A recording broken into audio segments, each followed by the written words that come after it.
আজকাল কেমন জানি দেরিতে বিয়ে করা বা দেরিতে বিয়ে দেওয়া এবং বয়স বাড়িয়ে বিয়ে দেওয়া একটা ট্রেন্ড হয়ে গিয়েছে।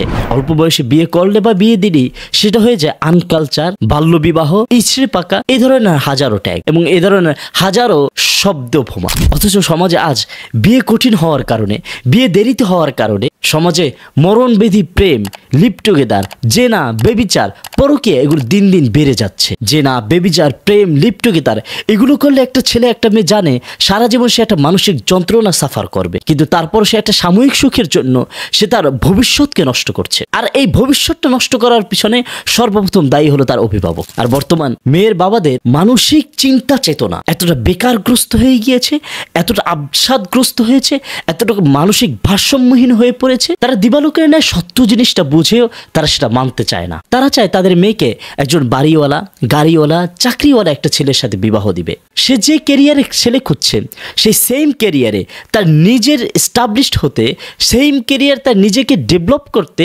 50-40 বছর সময় লেগে গিয়েছে। আর এই তাদের মতন মানসিক বেকারগ্রস্তহীন, মানসিক ভারসাম্যহীন অভিভাবকদের কারণে আজকে তার সন্তান নষ্ট হচ্ছে এবং তার সন্তানের জন্য হাজার হাজার পরিবার নষ্ট হচ্ছে।